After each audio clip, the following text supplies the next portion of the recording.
You know the kind of TikTok products, right? Which, Right. like zipper things and toys and all that kind of Yeah. shit. If you sell something which is, I've seen so many cool, unique products. There's been phone cases which are like the privacy phone cases. People can't see what I'm looking at, some crazy random shit, right? It's a cool product. But when you think about it, no one's really passionate about phone cases. Who the fuck is passionate about phone cases? Which makes it a little bit harder to sell the product. If you sell a product which is and captures attention, let's say for example one of those spinny toys, and the passionate audience behind that is, let's say, parents, you can sell it to parents. It becomes a little bit more easier for you to sell the product. Reduce your customer queries by setting up like a reassurance flow. We do this all the time, and it's just basically a Klaviyo flow that you set up that just sends out an email every single week, or based off whatever your delivery times are, to say, hey, your product's on the way, any questions, let us know, your tracking numbers here, blah blah blah, and that kind of stuff. And that can help out as well. So just just communication and selling a good quality product will help you have happy customers. Wow. And sorry, what was the next question? Oh, and Sorry. then the next question was, Research, right? yeah, I think I don't even remember, but that Yeah. was a good answer. Like the Klaviyo thing, I really like that. That's actually super clever because I agree, bro. Just communication is so essential. Like if you're not communicating, I mean, in life in general, like with any relationship, like customer business relationship, and like a relationship with your friends, with your family, like lack of communication can be really detrimental.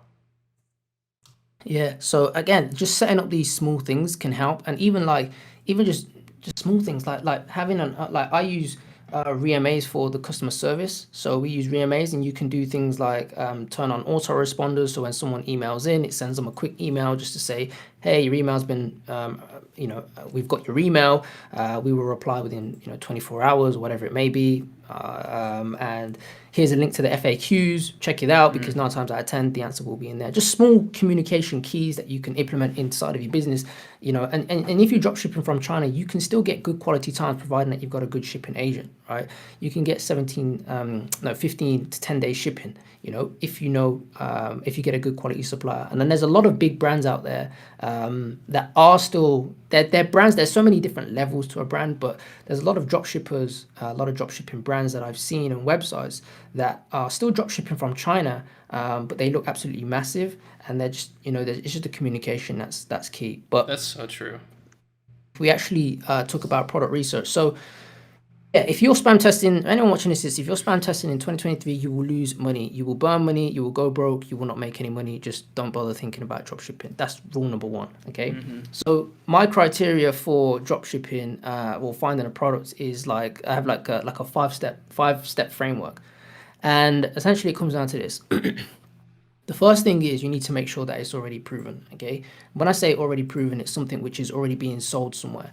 Now, you can, of course, go ahead and try and find the needle in the haystack on AliExpress to this wild, quirky product which no one else has seen, which I used to think was the thing to do when I first got started. I need to sell something which no one else is selling. We don't need no competition.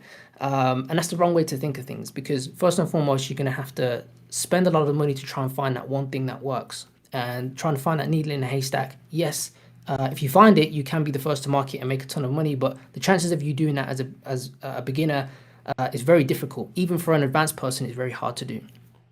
So you want to find something which is already proven or already being sold by someone else, and they're running ads to it. Competition is a good thing. Don't be afraid of competition, okay? The second thing from that is, obviously, it falls into the category of that it's an actual winning product, which is just basically either something which solves a problem, which it either saves someone time, saves them money, improves their confidence, like a beauty product, etc. Or alternatively, it is something which is cool, quirky, wow, unique. The kind of TikTok products, right? Which Right. like zipper things and toys and all that kind of Yeah. shit, right? They're just kind of unique. They're cool. They don't really don't really do anything, but they're cool. Yeah, just make people happy. That's really it. Yeah, they're just cool. They're just cool, unique. But what I found with that, right, is that with those kind of products, typically I find it's best if you can sell those type of products to a passionate audience. I'll give you an example. If you sell something which is, I've seen so many cool, unique products, which, let's say, for example, the phone case, right? There's been phone cases which are like the privacy phone cases, right? like cool, and then it's like, oh shit, people can't see what I'm, if I'm looking at some crazy random shit, right? It's a cool product. But when you think about it, no one's really passionate about phone cases. Who the fuck is passionate about phone cases? Which makes it a little bit harder to sell the product. Whereas Right. if you sell a product which is cool and captures attention, let's say for example one of those spinny toys, and the passionate audience behind that is, let's say, parents, you can sell it to parents. It becomes a little bit more easier for you to sell the product. And passionate audience can be people such as parents, hobbyists, or pet owners, pet niche. So if you can sell those kind of products paired with a cool something unique that's going to capture attention, that makes it a little bit easier to do so. So that's kind of like criteria there.